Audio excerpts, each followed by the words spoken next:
Hello, my name is Tommy Lynch. I'm the Director of Parks and Recreation for Nashville.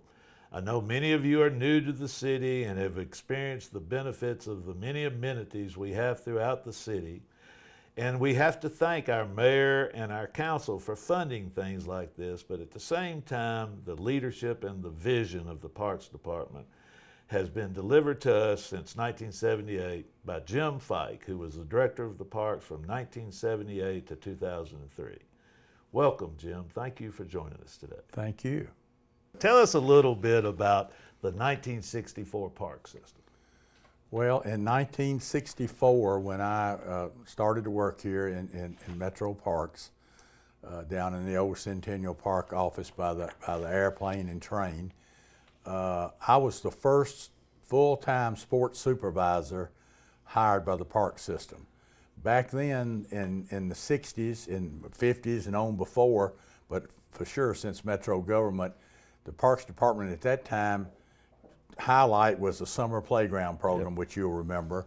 It's where they went to all the schools and opened up school playgrounds and hired teachers and principals and coaches in the off season to run those programs. So really and truly, the system has changed from just a summer playground program to a year-round program some 50 years later. So that's the big change, as I remember, is that it was known for its summer playground program. I'm not sure what they did during the winter time. I think there was 5 or 6 community centers, especially in the inner city, that when they merged county city, they had community centers already in place, I think, through some type of federal funding. But that's the major difference, as I remember, is that it's gone from a playground department to a full-fledged year-round department. There's been a lot of change. I know that I actually started working in the playgrounds in 1966, which was a little bit after you started, but I kind of came through that same system. And for those of you, you'll probably find out, we sort of had a very similar career track through the Parks Department here. After you started in 64, you did the sports. And then after that, around 1970, your job position changed here? Yeah, backing up just a tad, in the 60s, in charge of the sports, the major feature was adult softball, both women and men, primarily men back there, but it was popular. Fast pitch softball was very popular. It used to draw crowds at Shelby Park and the various places where they played. So it came from a full-time sports deal to, in 1970, the department became more conscious about trying to produce revenue to support its budget. And my business and accounting degree background sort of opened that door for me to be the first, I guess they called it special services superintendent or administrator. I can't remember exactly what it was. But I was put in charge of that, and at that time, basically the only revenue producing facilities were the golf courses. Mm-hmm. So we started in 70 with revenue producing from the golf courses and went forward. Tell me, there's an interesting urban legend that around 1970, one of the other motivations about developing the golf system into the Parks Department is that Mayor Briley read an article in either the Tennessean or the Banner about how much money one of the local golf pros made. That's correct. That's the legend as I remember it. I don't remember which paper it was, but as it turns out, I believe it was a headline, if I remember also. At that time, the mayor was making $20,000 or $25,000 a year in 1970, and it stayed that way up until probably 15 or 20 years later. The mayor's salary was like unbelievable. I remember when Fulton was mayor, was $25,000. So anyway, the point being is the golf managers were employees of the Parks Department or Metro government, as it was, but they had the golf concessions. Concessions being food and drink, and at that particular time, that was just when riding golf carts were coming into existence. So it was a major revenue producing for the first time. So in 1970, supposedly, or the paper quoted as saying that, I believe it was either $125,000 or $135,000 or $130,000 that the golf manager at McCabe was making, and the mayor thought that was 5 times his salary and maybe something should be of some concern, and contacted, as I understand, the park board, which at that time was Dr. George Reichert, who was chairman of the park board from 1963 to 1993, and he and Beverly Briley were very good friends. So that became a major priority to try to get some kind of balance and get that in order. That's correct. Now, about the time that you became the director of the city park system, which was 1978, during that time frame, the revenue producing aspect changed a little bit with some additions of some new facilities. Well, from 70 on, we had to undo the I guess the makeup of the golf courses, and had obviously some morale disgruntlement and a lot of things when you start dipping in someone's pocket. But at that particular time, we phased in so that they were employees, and the city absolutely took over all the coffers. The cash in its coffers went to the city, and the golf managers went on straight salary, with the fact that after hours or off hours, they could continue to do lessons and so forth. But they lost all the revenue producing facilities, and the city took them over. In 1978, when I became the park director, we were just on the verge and had just completed a feasibility study to build the waypoo, the old ice centennial, which was the first ice rink in Nashville, and the Hamilton Creek Sailboat Marina. They were under planning and construction, and then didn't open till 1980. But that's when we went from golf courses to 3 other major revenue producers. And I guess from the business aspect, that was to give cash flow in the wintertime when the golf courses, when their business had kind of diminished a little bit. That was the intent, and as you very well know, since I think about that same time you became the special services superintendent or administrator, and you found following me is not easy all the time, but it was hard to have a cash flow because the city didn't put any money in our bank account, and we started with 0 in 1970. So we had and was considered to be a cash-only facility and not part of the tax dollars. That wouldn't sustain itself over the whole 12 months.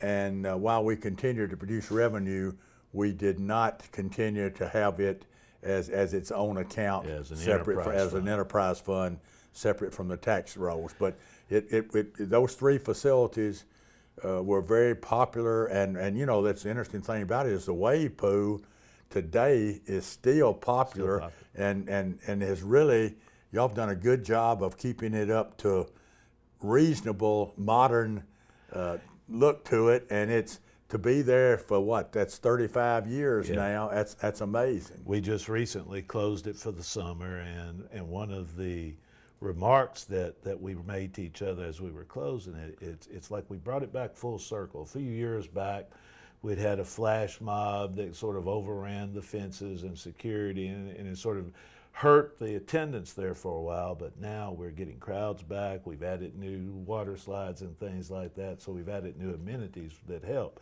One of the things I want to get back to, though, back in the early days of starting these other facilities, I recall we opened the ice rink in around Christmas of '79 as we were going into '80, and within 4 weeks after opening, the Miracle on Ice happened. You want to tell people a little bit about that experience? That was very interesting in that at that time, the old ice centennial is where all these now $100 million medical buildings are, but it was next to the tennis center, and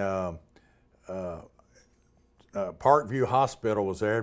My wife was in the hospital at Parkview, and late in the evenings, 10, 11 o'clock, I would go from there over to the ice rink, and we were lacking staff to cover all of the crowds that were coming to Ice Centennial to skate the Olympics. As you said, it was the eve to the Olympics, and later on in the winter time there, and people were interested in ice skating, had never skated before, and another interesting feature to it was everyone there, adults who thought they had roller skated and what have you, that when they slipped and started to fall on the ice, instead of just falling on their behinds or falling on somewhere that might be a little better landing, they would put their wrists down.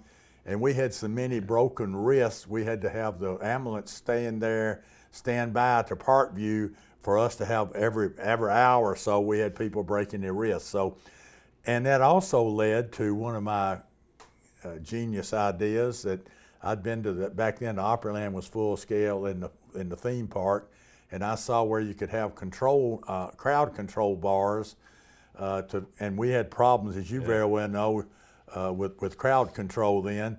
So after that first year of crowd control problems, I asked that we put in some crowd control bars for the following year, and I remember going down in the following year, and I never saw one person in those. We peaked in 1980, 79 and 80 in crowd. Now, we had good crowds, but nothing like the overflow crowd. So you remember having to go out with a bullhorn, I believe. It was, the Miracle on Ice happened, and we had really scheduled thinking with Nashville being a sort of a sleepy southern town that we wouldn't get that many people coming to ice skate.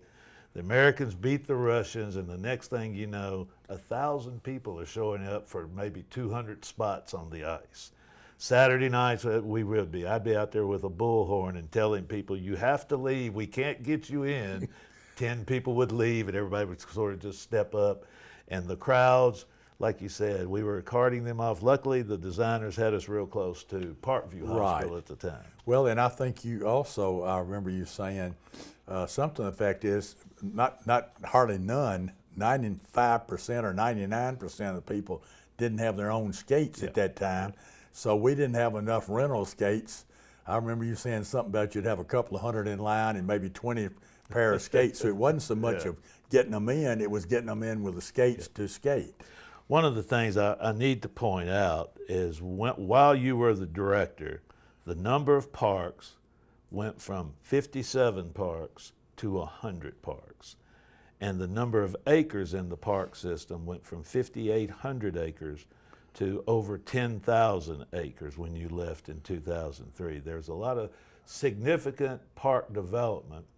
And one of the things now, as Mayor Dean leaves office, they talk about the development of downtown, and we just had a major addition to Riverfront Park with the Ascend Amphitheater. But talk to me a little bit about 1983 and the opening of the original Riverfront Park. Before I say that, it's interesting that you bring up the number of parks and acres improving, but really and truly, and I've thought about this in the last few weeks, from your tenure here as director, and when you leave, it's going to be gigantic numbers as related for sure to acres acquired, but the parks are also will continue to enlarge in that respect too. But back to Riverfront, that was one of the convention center, the old convention center, and Riverfront Park were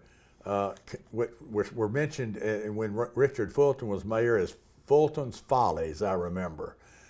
Follies in it, everybody thought that was the craziest thing they ever heard of, to build the convention center and then Riverfront Park. But as you look back, Monday morning quarterbacking, the old convention center wound up paying for itself all the way, and now we have one second to none in the country. So not only did it fulfill its lifetime, it also set the tone for tourism and so forth, which is what is a major, major feature now. And then Riverfront Park was really second guessed by people. And Riverfront Park in 1983, July the 10th, 1983 opened. And there was probably, and back then, in these days, that's a big crowd. There was probably, I think I saw an estimate of 40,000 people down there. Barbara Mandrell had her boat at the riverfront. And now it's so popular, and people are really dying to come downtown and experience the downtown and the river.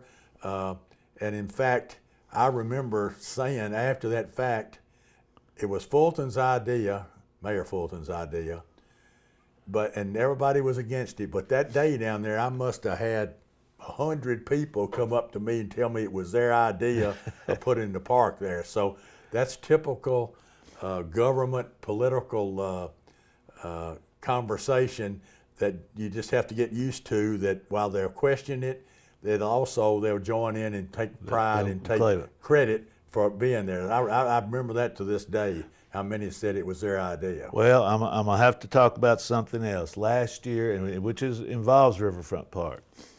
Last year, the fireworks at Riverfront Park during the 4th of July was claimed to be the biggest fireworks demonstration in the country.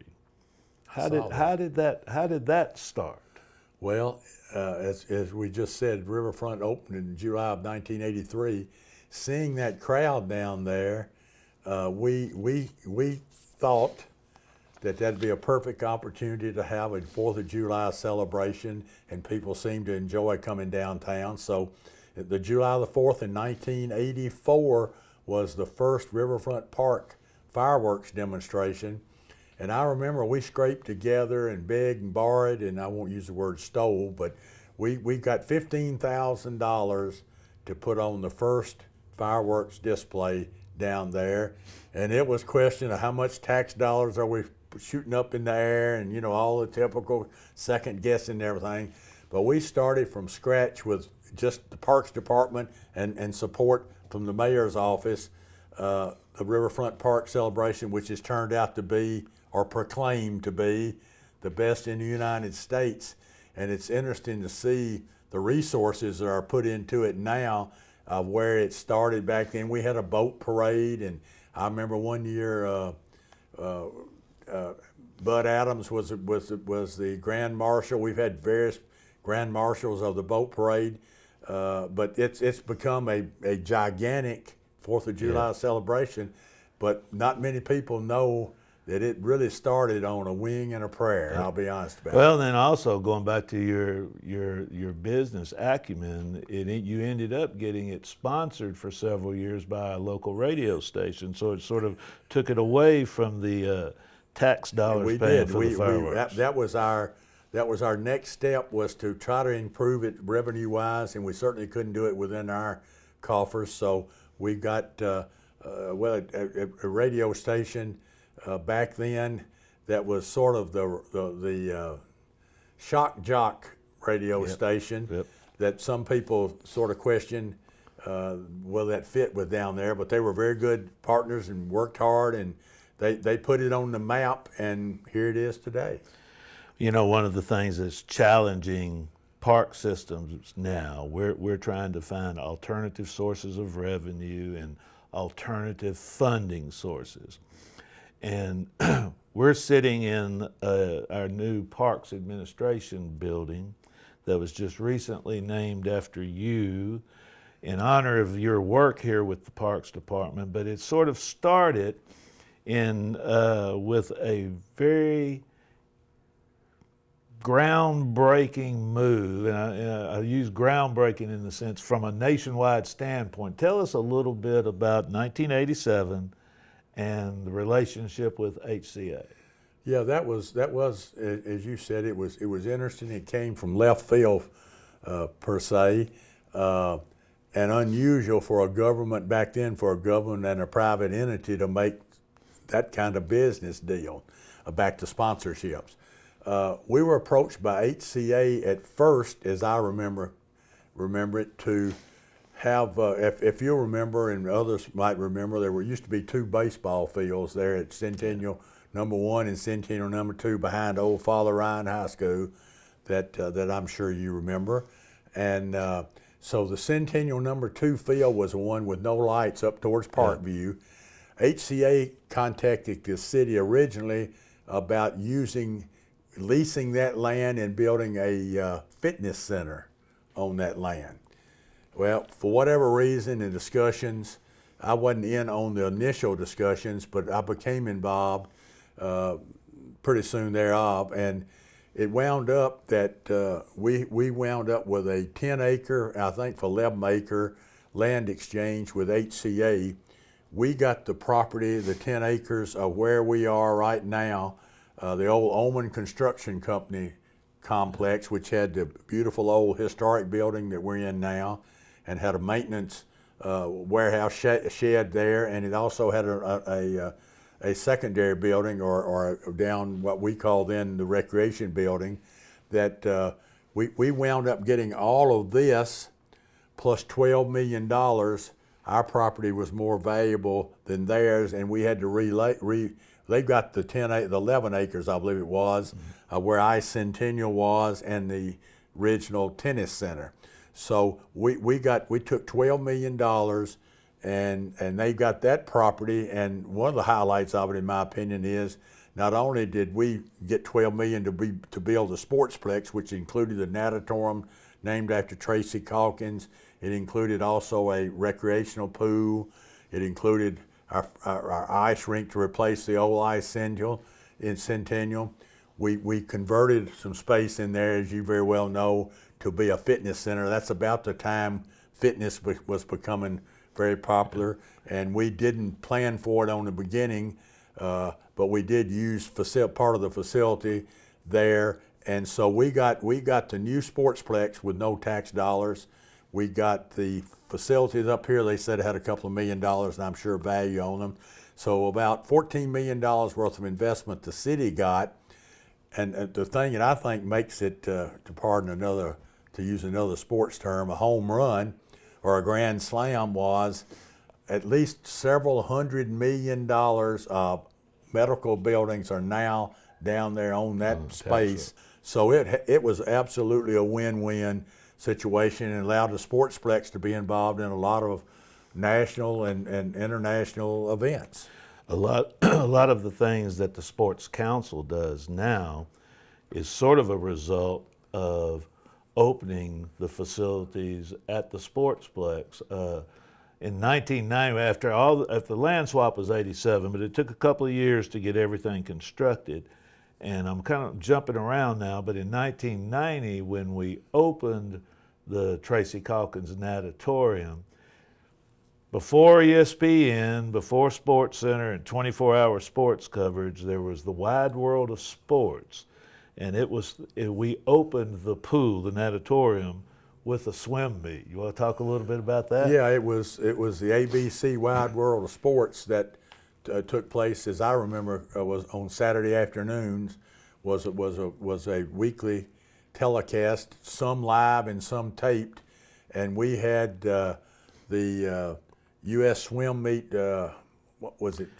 Sprint Swimming Championship. I'm sorry, Sprint Swimming Championship, and world records were set and broken within that competition, and it appeared on ABC Wide World of Sports. So that really put, at that time, our natatorium, especially with the Tracy Calkins name to it, an Olympic, several gold medal Olympic winner, on the map.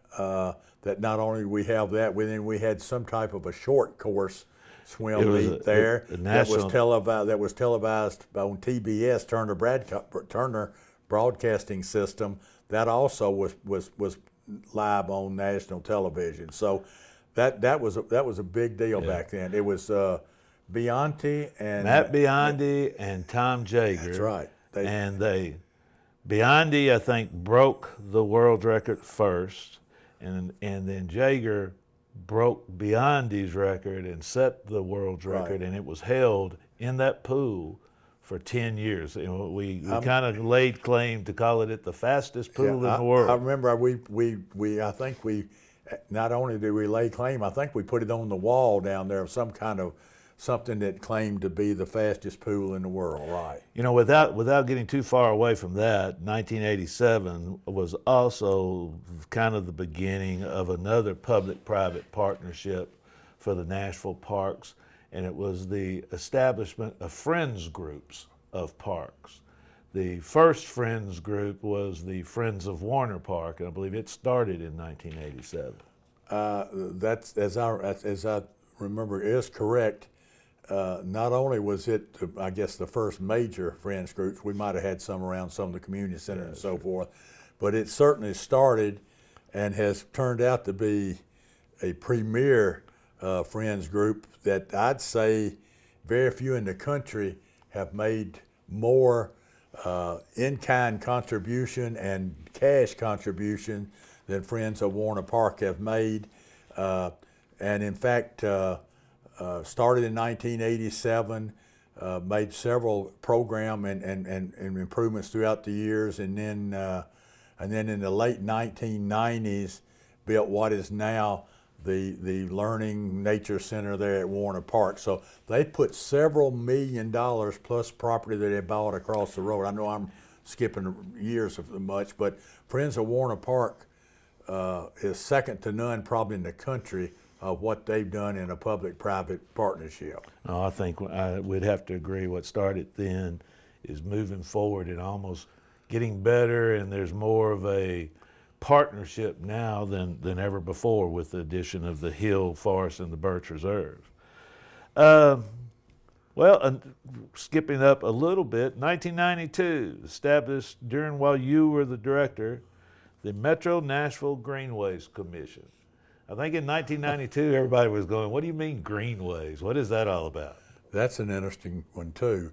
I remember when that's exactly a little over 20 years ago, when the exercising trend that I said started in the 80s was mostly inside and workouts in the Ys and the various private nonprofit organizations, but also in the 90s, 92, the Greenways was a major changing of recreational opportunities.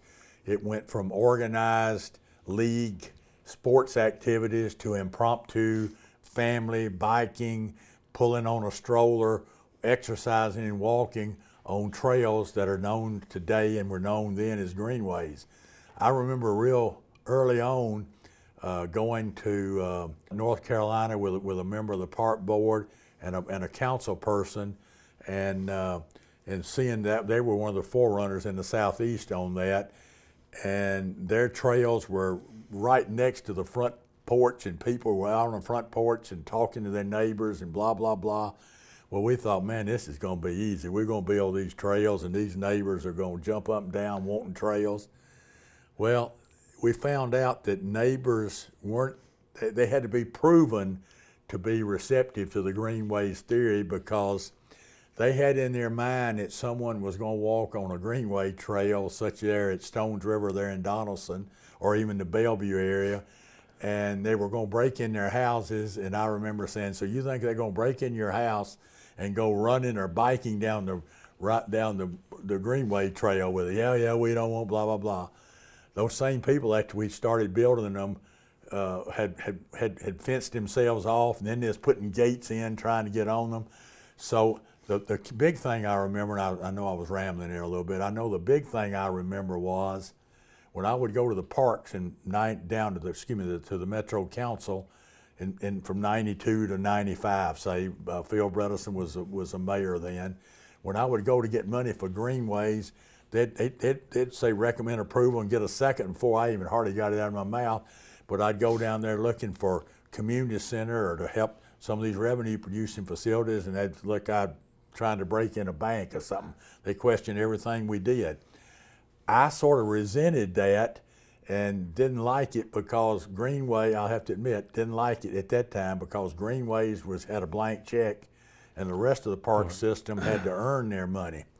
As it turns out, I figured out at an early time, why do I care? It's all parks, and as long as they write the check and it makes them feel better to call it Greenways rather than a park facility, that turned out fine. But it started, and I think you had some experience as a division head within the department, that not only did I have a little problem of being convinced why it couldn't just be a call a park and use it for Greenways, the Greenway name brought cash. It's interesting that you brought that up. I do recall being kind of envious and jealous and go, oh, how's this going to impact my division?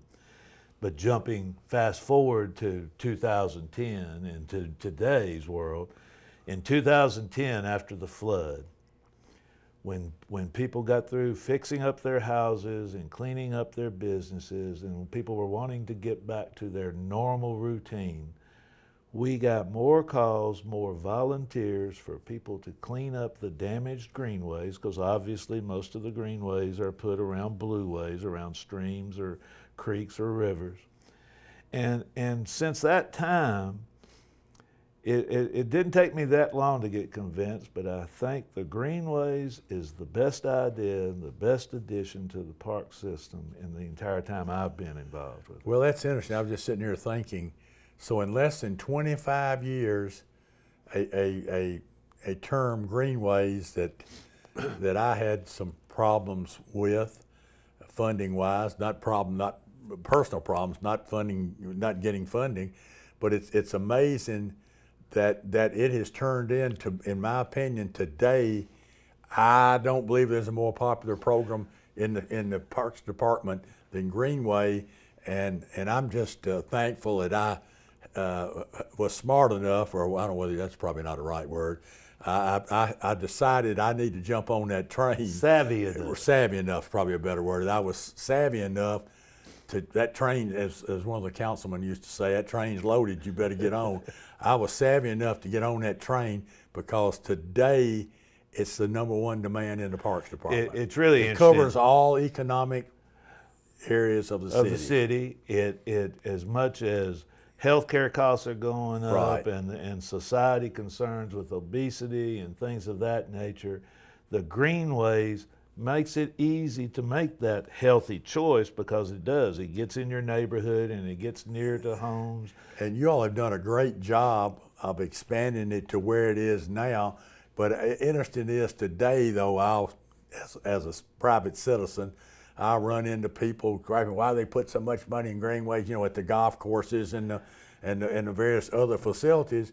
And I try to explain to them, that's where the people want. Plus, there's no daily continuous operational costs. Now you've got some costs, but like at a golf course, you have to maintain it every day, and you just the green deal. After you put it in there, the operational costs are pretty limited compared to the amount of use. When you talk about, when you mentioned one place, McCabe, and for most if people out there, if you don't know this, the Richland Creek Greenway totally encircles McCabe Golf Course. McCabe Golf Course probably is the busiest golf course in the mid-state, let alone Nashville. I agree. And the golfers, it's located right by a railroad track. It has a road cutting through a major road that connects hospitals and fire stations. And the golfers will have life flight flying over them. They have the trains coming down the railroad track, fire engines going down Cherokee Road. But let some mom talk to her child on the Greenway while he's putting. And they'll want to call me and complain that we need to close these Greenways down. And yet, when I look at Sylvan Park and McCabe Park and everything around McCabe Park, we can't lay claim that area of town's property values went up simply because of the park and the golf course and the Greenways. It certainly enhanced it. It sure didn't hurt. Because there's some houses selling in there that I can't believe 25, 30 years ago what they were worth. And that kind of goes back to your background and your business acumen and your accounting expertise, that parks are valuable.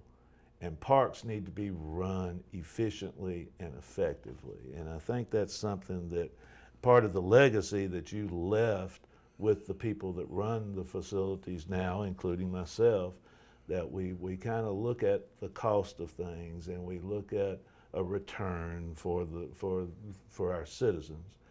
And I don't know about you, but I could still kind of feel that the Parks Department is the best bang for the tax dollars that visitors and residents of Nashville get. I remember 20 years ago, in the 90s sometime, interesting you'd say that, and I can't remember, I think it was the scene at that particular time, but they actually had a poll of some sort, and the Parks Department was declared the best use of, was voted the best use of tax dollars in the city. I think it still is. Yeah, I think most people think that. One of the things, and we talked about it earlier, that people still benefit today from a lot of the things that you initiated, Greenways among that. But let's talk about back to acreage. 1995, 1,500-acre Beeman Park was developed under you. 800-acre Shelby Bottoms Greenway, and 200 acres for the Nashville Wildlife Park at Grassmere, which now is the Nashville Zoo. Well, let me sort of correct you a little bit and say, while I was involved in it, as I said out here the other day in this event, really and truly, I happened to be at the right place in the right time, but it was a lot to do with the leadership we had at that particular time was Mayor Bredesen. It also had a lot to do with the community and the whole of supporting the park system. So while I had the good fortune to be the park director, it wasn't necessarily, and you know now, it's not solely anything we do individually, but it's things that we have developed personal relationships and networking to have people help us do those things. But back to your point, the first one, the mayor asked us to look in large parcels across Davidson County, and as he said just last week here, back then land was cheap. Compared to today, there's no telling what it would take to have bought 800 acres out there at Shelby Bottoms, and then we were buying 1,500 acres at Beeman Park, and it went into the newspaper that the city was buying Beeman Park. Well, excuse me, was buying parkland, 1,500 acres up off of Ashland City Highway up in the northwest part of the county, and Lee Beeman called Mayor Bredesen then and volunteered that the Beeman family would like to fund that purchase and name it after his father, Al Beeman, who was not only had the automobile dealership but also had the Pepsi bottling company out there. He'd been on the park board. He wasn't on the Metro Park Board. He was on the old city park board. So they paid for the land at Beeman. And then the 250 acres of land, or 200 acres, whatever it was, at Grassmere, the old Cumberland Museum was having a difficult time. Yeah. They had received that land from the Croft sisters, and they were having a difficult time of operating that. So they came to the city to take that over. So that's where we came and got into.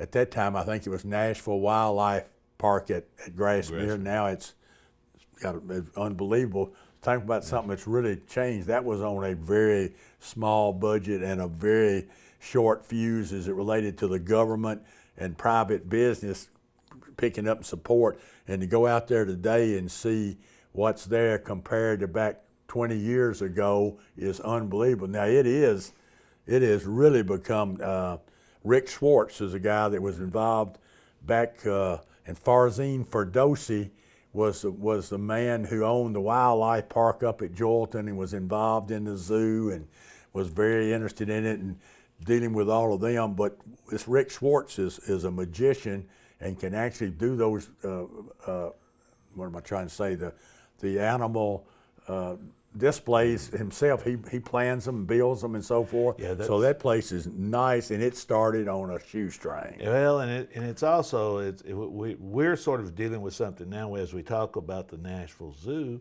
I think most people don't realize that it's on park property. Right.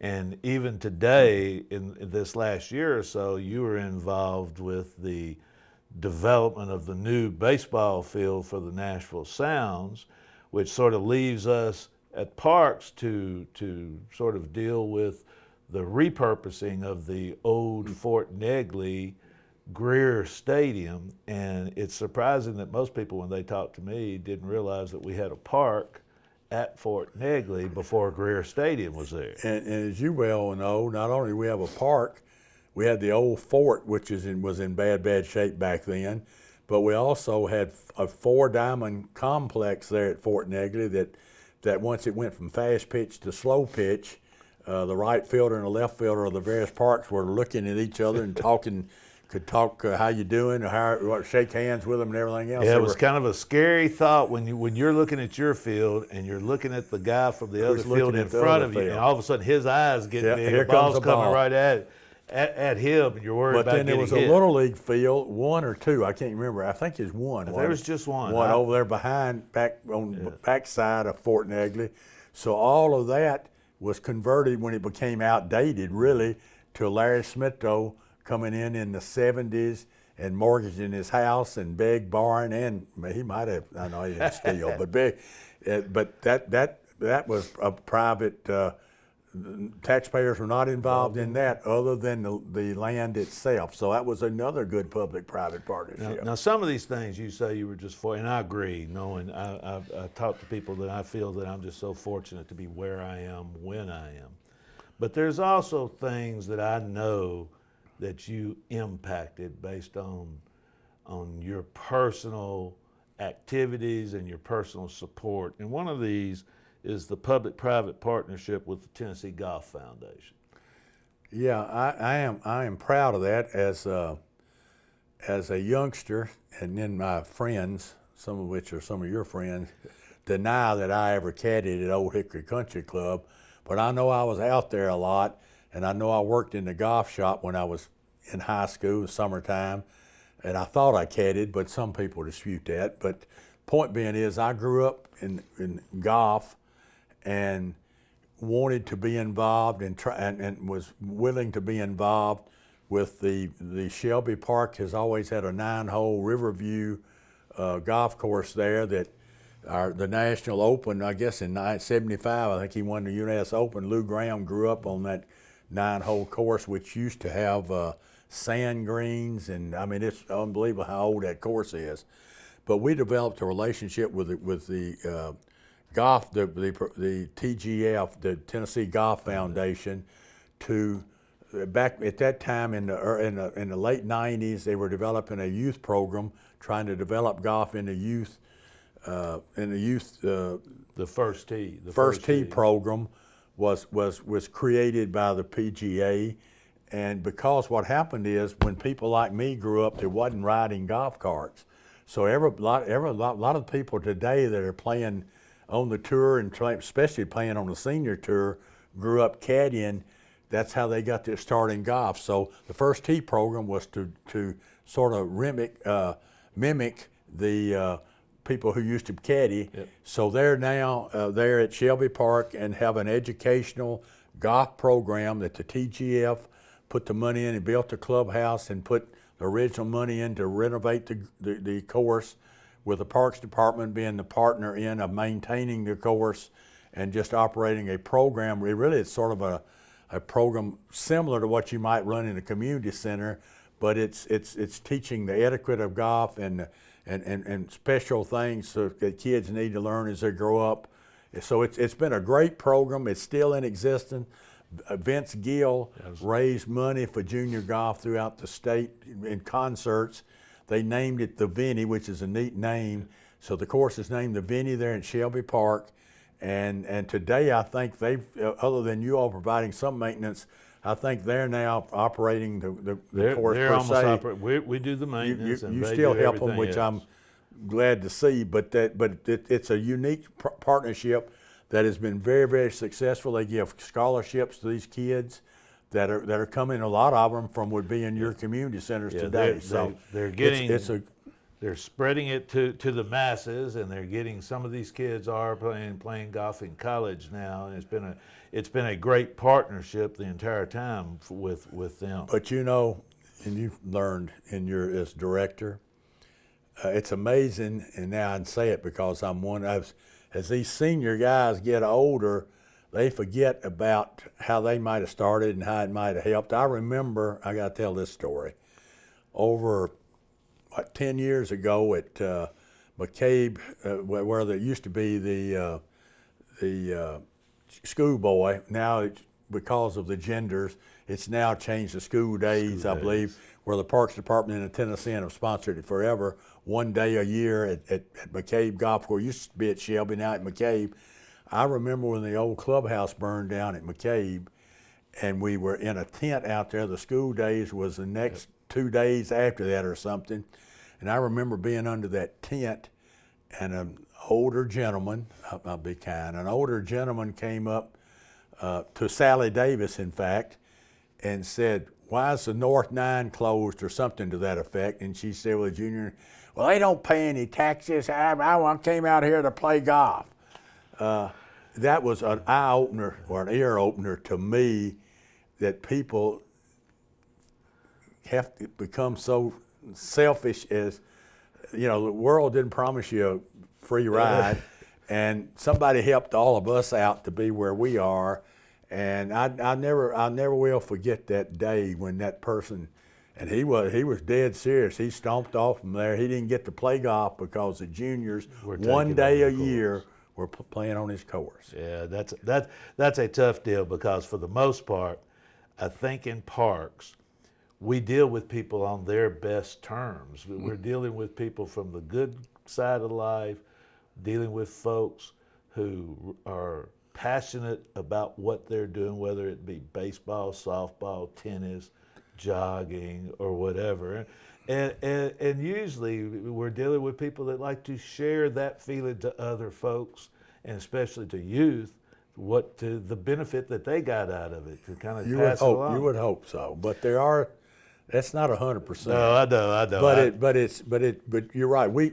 But whatever people are recreating, whether it's the Greenways or the golf course or the ice skating, that's the most important thing to them at that time, and they want to be satisfied for their tax dollars. It's just that simple. One of the things today that, in fact, this year, we're updating the Parks and Greenways master plan.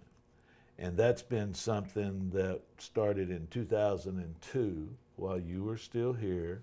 Tell us the story of where the master plan came about. What was the idea behind it? In 1999,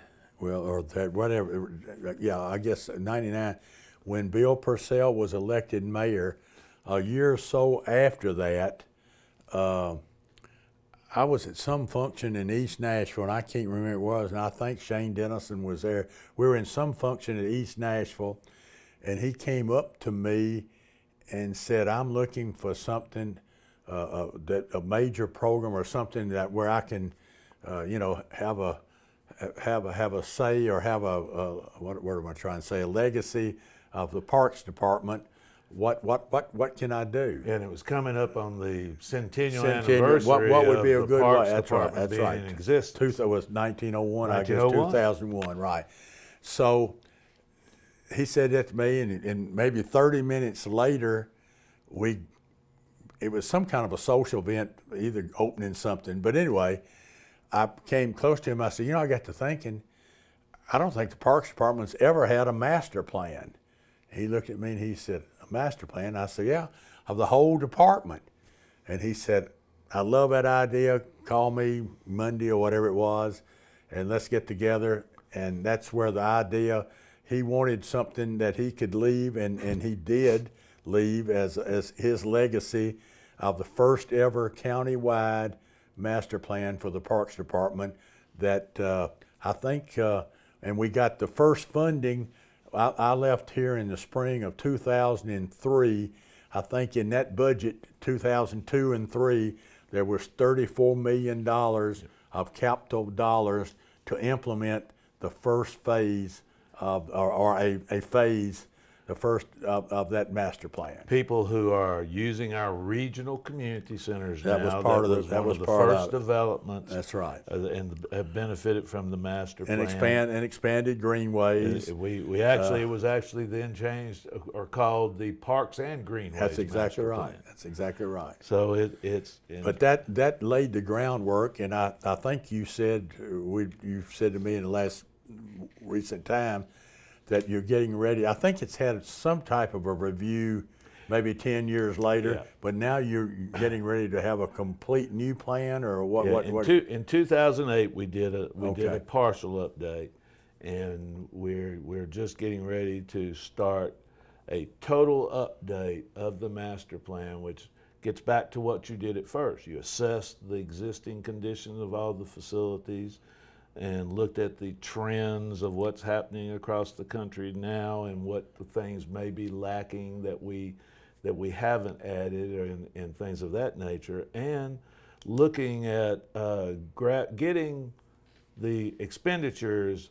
on parks and greenways in Nashville and the per capita spending up closer to the national average. You know, and we looked at one of the things, copycat deal, back to those regional community centers, we saw the success of YMCAs and their expanding facilities as they went throughout not only the country, but basically here in Davidson County in the Middle Tennessee area.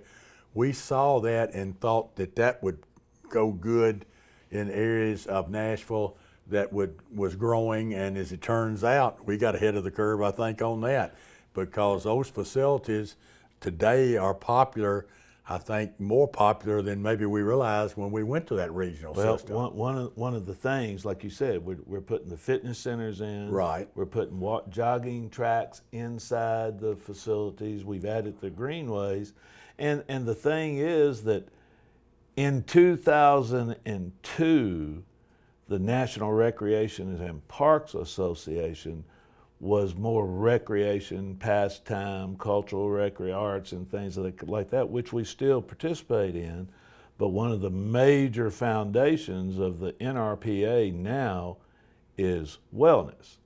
And we did sort of jump out in front of the curb on that by getting the greenways going, by getting the fitness centers, and by bringing them into neighborhoods and making them affordable for people to get access to it.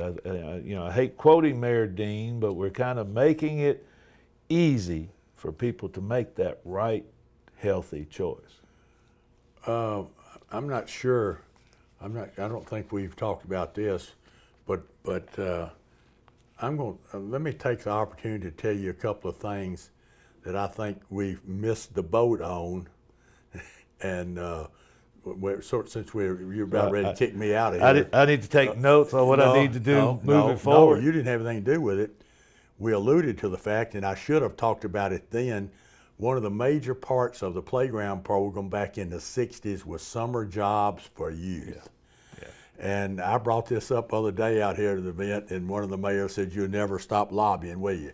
The Parks Department needs to go back and enhance, whether it's summer, whatever you call it, the summer with employees, get them off the streets, get them something to do, and it's a perfect opportunity to supplement your programs. And that program went by the wayside when the summer playground deal went off. We still had some for a while, and it just gradually went to nothing. Somebody needs to look, and based on what I think I read this morning's paper, this mayor might be the opportunity to this. Your department is the perfect opportunity for summer employment, whether it's in the community centers or wherever it might be. And I would hope and think that would help a lot, I think. The second thing is, and I thought about it when I saw on television about a week ago, some parent complaining about the pool not being in existence and using it for storage at Whites Creek High School, which reminded me of the fact that there was already an active program when I became the park director back in '78. There was a lot more active coordination between schools and parks. A lot of times not successful because the coach didn't like somebody coming in there after the practice, was sharing facilities indoors and outdoors. There's a cost effectiveness there, and I know I'm preaching, but the fact of the matter is the school park program, there is a cost saving there. Two Rivers in McGavock is the perfect example of a school park program that should be perfect. It's not perfect there because we had problems with getting the gym, but the schools and parks need to, as we go forward, try to reunite that partnership, in my opinion. We built how many playgrounds? It was in the countywide. We built 50 or 100 playgrounds on school property. But it needs to be more formal. No, I'm agreeing. Yeah, because one of the things that, and this is something you're kind of preaching to the choir, because that's what we're asking. I know. One of the things, and I mentioned it earlier, in 1966, when I started in a playground as a high school student with summer employment. Right. Kids, youth, disadvantaged youth, any youth, at-risk youth, that first job opportunity, that being told, or that, oh, you got to wake up at a certain time, you have duties that you have to do, and it may be summer, but you got to earn your spending money, things of this nature. There's such a good life's learning experience that can be obtained through that type of employment. And then also, it's just from the standpoint, summertime sometimes has a lot of outrageous behavior because people have so much idle time on their hands. And it eliminates that. It gets them away from the computer games. And gives them productive things to do and active things to do. So what you're talking about is the same thing that I'm going to ask this new mayor for us to do. Well, it didn't do any good. I put it in the heads of 4 previous mayors, so they can't help you. But I did see an opening, and I read it somewhere. There was a line in there today about at-risk youth and summer jobs in the Parks Department is the perfect opportunity for that. And I will carry that message downtown. Might not get anywhere, but I absolutely believe that to be a truth. And I really didn't mean to put you on the spot about it. It wasn't your doing the school park. They've had about 4 school superintendents, just depending who was in charge of schools. But the thing, we did the countywide master plan on playgrounds, so that when we built a playground at a particular school, after hours, the public should be, that's how we expanded the number of playgrounds in parks, should be feel welcome. I don't think that necessarily, I don't think the schools have made that known to the immediate neighbor. Now, this is just me from a distance. I don't sense that they've made them known that they're welcome to come over there on Saturdays and after. You know, school people are very protective of schools. Yeah, and the security issues I know, in today's but world. outside playgrounds, that shouldn't be a big deal. Now, inside a building, I'll give them to them. And as you talk about security issues, I think the state law about guns in parks probably makes the school people a little bit skittish about what things are going on. But you don't want to get me started on that. We're just ready for us to get through. I don't want to get on guns in parks. But it's a different world today. It is. Than it was in 1964 when you started, or in '66 when I started. Well, the parks system is far better today than I ever dreamed it would be when I started. So that's a credit to everybody who's been here all these 50 years plus, and you and what have you. So I'm just proud to be a part of it, and proud to be able to have fun talking about it. Well, and then when you get down to it, it's sort of what parks stand for in Nashville and nationwide. Social equity. It's where people get to learn about other people and get to interact with other people on an ongoing basis, race, religion, gender. Wellness, about getting people active and staying and taking care of yourself. And then one of the other cool aspects that I think has been a great learning experience from my standpoint is the conservation aspect of it, that parks and greenways and the land that we have helps filter the water as it gets near lakes and streams and things like that, and really has a positive impact on the human experience and the living experience from every aspect of life. Plus, today's urban lifestyle of not as big a yards as used to have. God only makes so much green grass. The open space for parks is a big deal to all these you just look at downtown, all these condos and apartments being built. They're going to look for some green space somewhere. Oh yeah, and one of the things, and of course I mentioned about the NRPA and what they stand for today, I have to go back to one of their slogans in the past. Parks are for people. Now I'm not quite sure parks are for people with their dogs. I know. We have more dog parks I knew where now you were than headed. we ever had before. I'm not sure in 1966 or 1964 we ever thought we would be in dog management. I have to admit, in 2003, I wasn't sure how big dogs and little dogs were going to get along, but obviously they must do well. Well, that's a story for another day, I would guess. Jim, thank you for being with us I appreciate today. the opportunity. It's been fun. Walk through the history of the Parks Department. I can't remember yesterday, but I remember 40, 50 years ago. I've got that same feeling. Thank you. Right. Thank you for being with us today.